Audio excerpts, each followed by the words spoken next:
شہریار انزل کے پیروں کو چھونے لگا تھا۔ دل اس وقت اپنی منکوہا کی سنگت کا متمنی تھا۔ اس سے پہلے کہ وہ بے خودی میں ہر حد کو پار کرتا، دماغ نے عین وقت پر ٹوکا دیا تھا کہ وہ اب تمہاری ہی ہے۔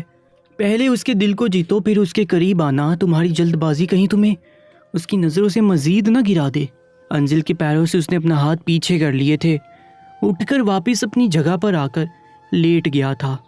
کروٹ بھی انزل کے مخالف سمت کر لی، آنکھیں بند کی، لیکن دل کو کہاں چین تھا، جس نے کم عمری میں اس لڑکی کے نام کی مالا جپنی شروع کر دی تھی۔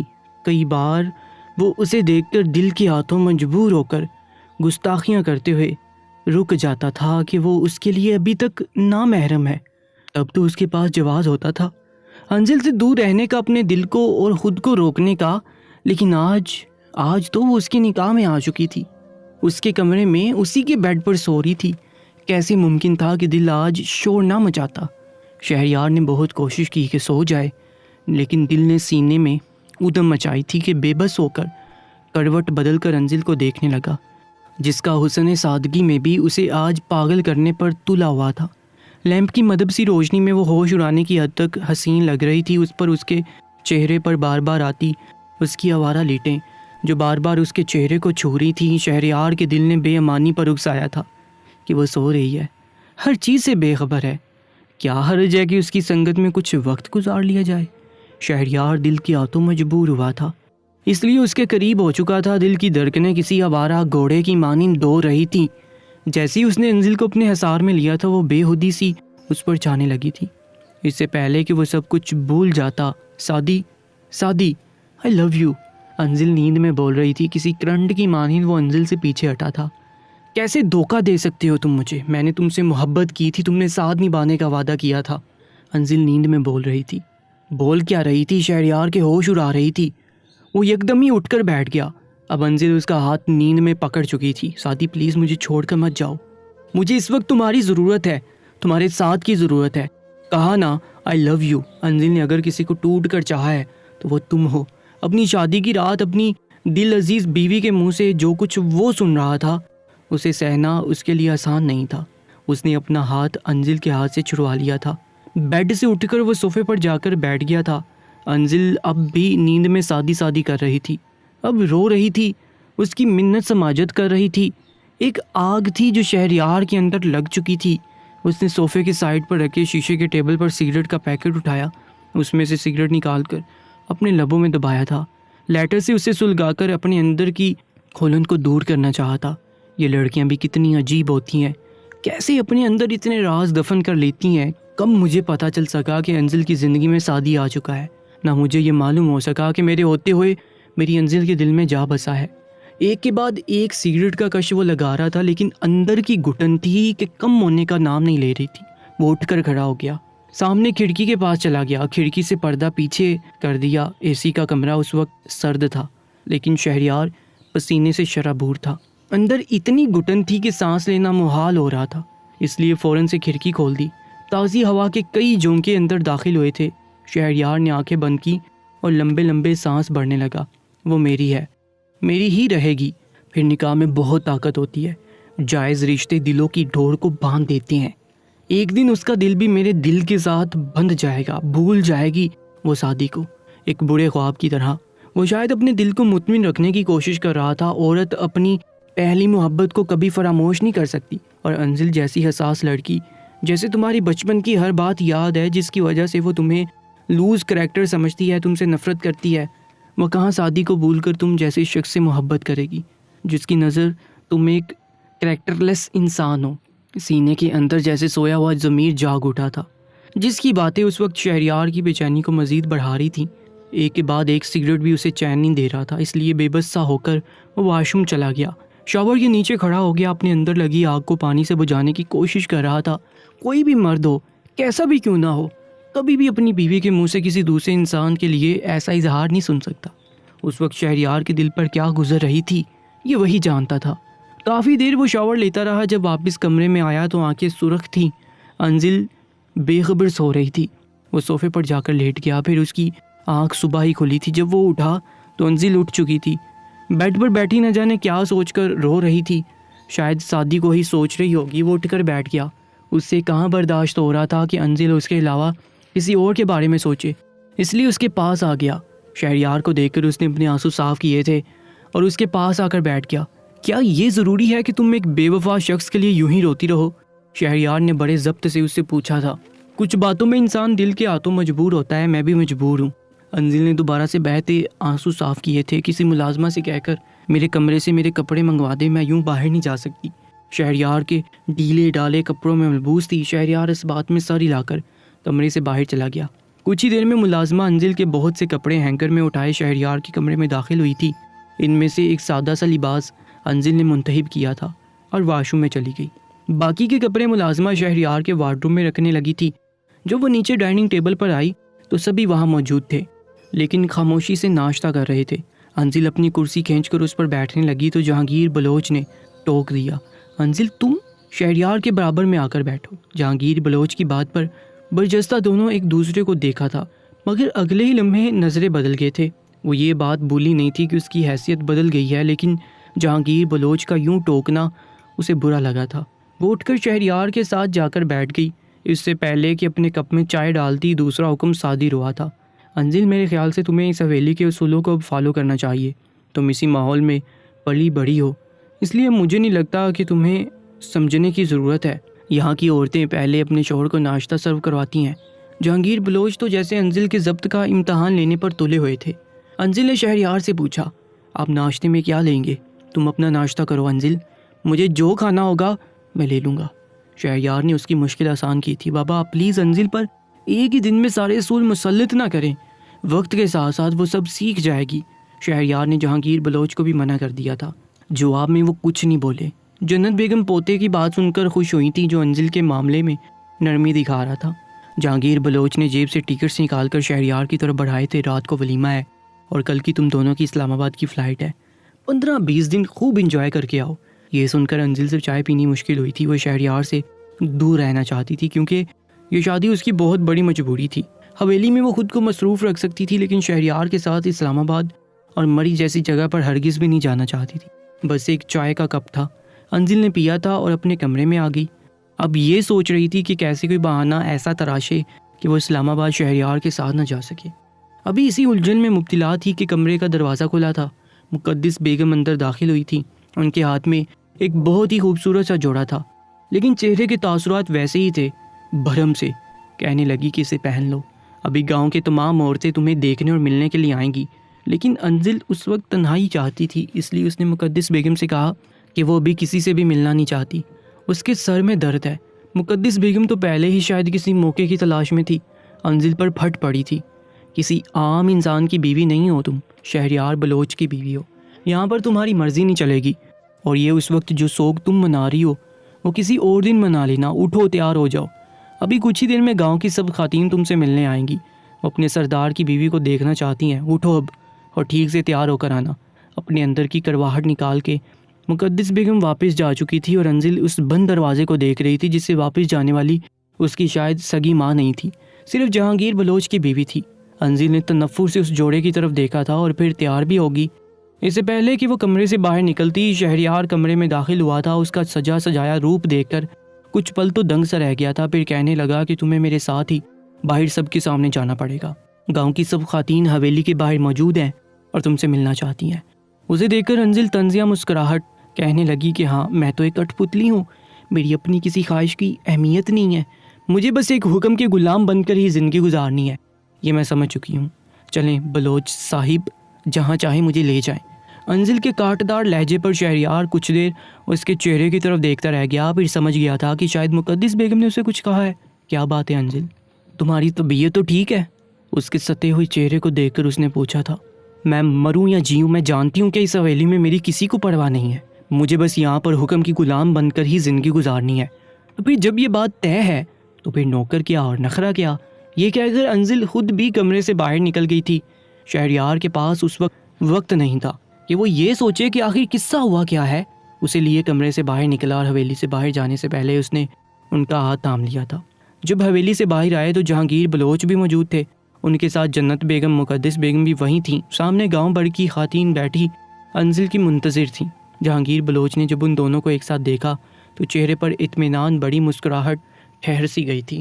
ان دونوں کے پاس آئے شہریار کو گلے لگا کر پیار کیا اور انزل کے سر پر بھی شفقت سے ہاتھ رکھا، کہنے لگے کہ سدا خوش رہو، آباد رہو۔ اس کے بعد خواتین ایک ایک کر کے انزل کے پاس آنے لگی۔ انزل کو حیرت کا جھٹکا اس وقت لگا تھا، میں نے اس کا ہاتھ پکڑ کر اپنے ہونٹوں اور بعد میں آنکھوں کو لگایا۔ بی بی سائیں بہت بہت مبارک ہو جی آپ کو۔ انزل نے فوراً اپنا ہاتھ اس کے ہاتھ سے کھینچا تھا۔ یہ کیا کر رہی ہیں آپ؟ انزل کا زیادہ تر وقت ہاسٹل میں گزرا تھا، اس لیے حویلی کی اس قسم کی رسومات سے وہ ناواقف سی تھی۔ وہ عورت کہنے لگی، ہمارے مائی باپ ہو جی آپ لوگ، ہمیں حکم ہو تو آپ لوگوں کے پاؤں کو دھو کر پی جائیں۔ انزل کے لیے یہ باتیں ایک نیا انکشاف تھی۔ وہ کہنے لگی کہ میں بھی آپ کی طرح ایک عام انسان ہوں اور پلیز مجھے انسان ہی رہنے دیں۔ یہ بات سن کر جہانگیر بلوچ کے چہرے کے تاثرات بدلے تھے۔ وہ مقدس کا جی چاہا کہ اپنا سر دیوار پر دے مارے۔ نہ جانے اس لڑکی نے کیوں اسے پریشان کرنے کا ٹھیکہ لے رکھا تھا، ہر چیز پر اعتراض تھا۔ مقدس اس وقت کو رو رہی تھی کہ جب اسے آگے پڑھنے کی اجازت دی تھی۔ کیا خبر تھی کہ وہ اسے اپنے ہی روایات کے خلاف پہلا محاذ شادی کے پہلے دن ہی کھڑا کر دے گی۔ جھٹکا تو شہریار کو بھی بڑے زور کا لگا تھا۔ اس سے توقع نہیں تھی کہ انزل ایسے موقع پر بھی بڑے آرام سے یہ بات کہہ جائے گی۔ انزل نے کہا کہ اگر یہاں مجھے اس لیے کھڑا کیا گیا ہے کہ یہ لوگ احتراماً میرے ساتھ اس قسم کی حرکتیں کرے تو مجھے ایسا کوئی درجہ نہیں چاہیے، اس پاٹ لہجے میں کہہ کر اندر چلی گئی۔ جہانگیر بلوچ نے غصے کو دباتے ہوئے شہریار کی طرف دیکھا تھا، پھر کہنے لگے، تم جانتے ہو نا کہ میں اپنی روایات اور رسومات کی خاطر جان دینے والوں میں سے ہوں۔ انزل کو سمجھانا اور اسے ہمارے طریقوں پر چلانا تمہارا کام ہے شہریار۔ شہریار کے لیے تو ایک گہری آزمائش تھی، ایک طرف انزل کا دل جیتنا اور دوسرا جہانگیر بلوچ کی پسندیدہ بہو بنانا، جو کہ اسے کہیں سے بھی ممکن نظر نہیں آ رہا تھا۔ جی بابا فکر نہ کریں، میں انزل کو سمجھا دوں گا۔ آگے کنواں پیچھے کھائی والی مثال اس وقت شہریار پر بالکل فٹ تھی۔ اندر سے کتنی وفادار تھی یہ بہت اچھے طریقے سے جانتا تھا، اور جہانگیر بلوچ اسے جس طرح کی امیدیں وابستہ کر رہے تھے بہت مشکل تھا کہ وہ ان کی بات پر عمل کرتی۔ مقدس بیگم دل میں خوش تھی اور اپنی فتح کا جشن منا رہی تھی۔ انہیں تو رہ رہ کر سعدی پر پیار آ رہا تھا، جس نے عین موقع پر انکار کر کے مقدس کا دل ٹھنڈا کر دیا تھا۔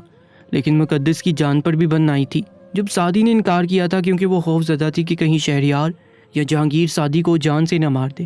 وہ دونوں واقعی میں سعدی کو جان سے مار دیتے اگر سعدی مقدس کا بھتیجا نہ ہوتا تو۔ وہ مقدس کا بھتیجا تھا، اسی لیے اس کی جان بخشی ہوگی تھی، ورنہ عام حالات میں بھی اگر خاندان سے باہر کوئی لڑکی کا ہاتھ مانگنے آ جائے تو اس کا صحیح سلامت واپس جانا متوقع نہیں تھا۔ یہ تو پھر بھی نکاح کا معاملہ تھا۔ بڑی محفل میں سکندر کی بیٹی کو نکاح کے عین ٹائم انکار کر کے رسوا کیا گیا تھا۔ حویلی والوں کے لیے یہ کوئی عام بات نہیں، یہ ان کی عزت اور غیرت کا معاملہ تھا۔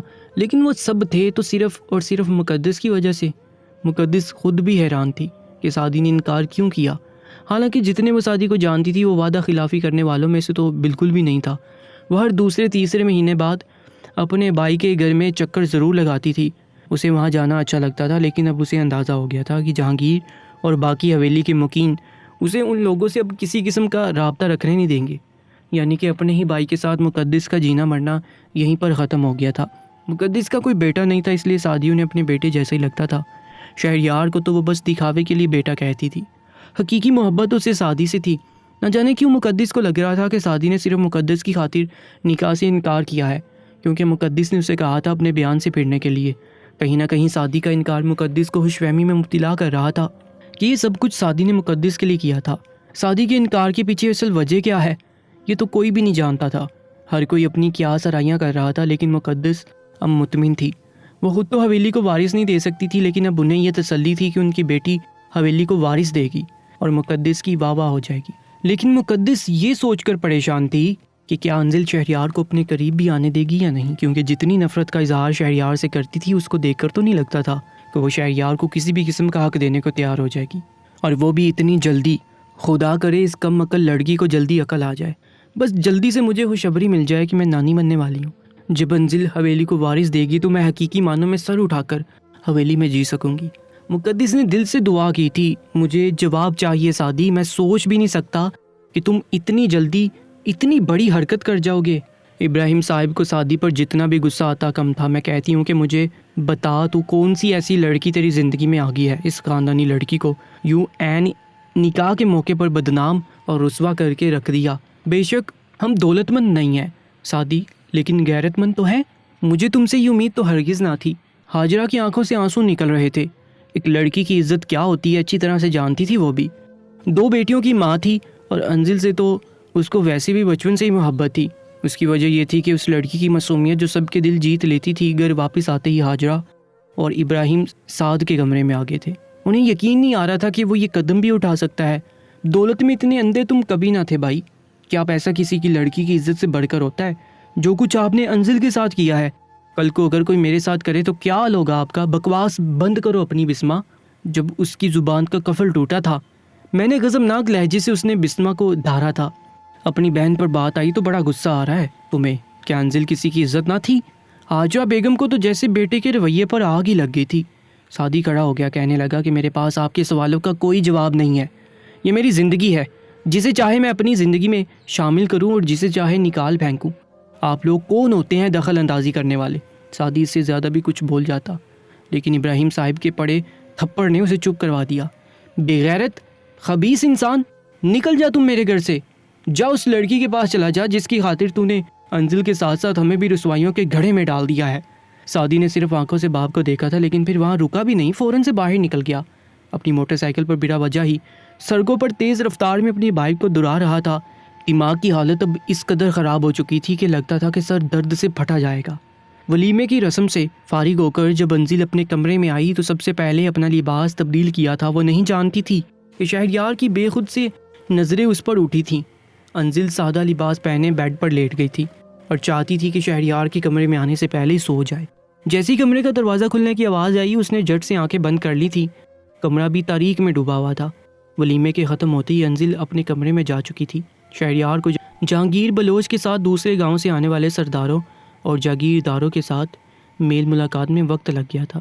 آج گرے سلور فینسی میکسی میں انزل کا روپ ہی نرالا تھا. کسی سلطنت کی شہزادی لگ رہی تھی. بار بار شہریار کی نظریں اس پر بڑی بےتابی سے اٹھ رہی تھیں. اس کی نظروں کی وار فتگی سے تو انزل پہلے سے واقف تھی. اس کی گستاخیاں اور بے خودی بڑی کم عمری میں دیکھ چکی تھی.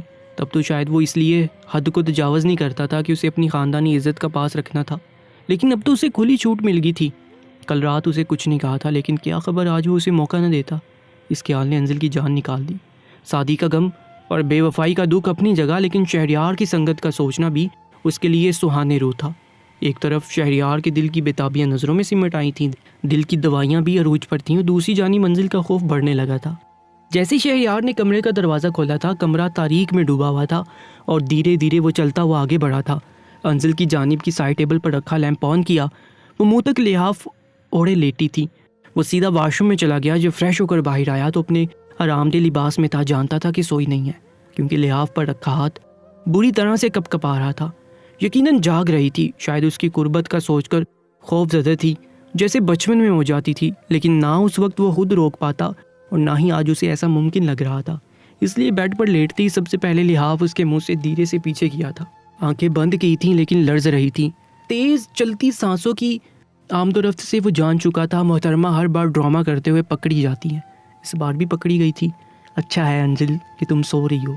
اگر تم جاگ رہی ہوتی تو وہ سب نہیں کر سکتا تھا جو کرنا چاہتا ہوں، لیکن اب تم گہری نیند میں ہو، اس لیے کیا مذائقہ ہے کہ میں تمہارے ساتھ کچھ. یہ کہہ کر شہریار نے انزل کا ہاتھ تھاما تھا جو برف کی مانند سرد تھا، کپ کپا بھی رہا تھا. اس نے اس کا ہاتھ اپنے دونوں ہاتھوں میں لیا، اس کے پہلے کہ اس کے ہاتھ کو اپنے لبوں پر لگاتا کہ اچانک سے کیا ہونے والا تھا. کہ جاننے کے لیے اس ناول کی نیکسٹ ایپیسوڈ کو لازمی سے دیکھے گا جو انشاءاللہ اسی چینل پر اپلوڈ کی جائے گی. اپنا بہت زیادہ خیال رکھا کریں. اللہ نگہبان.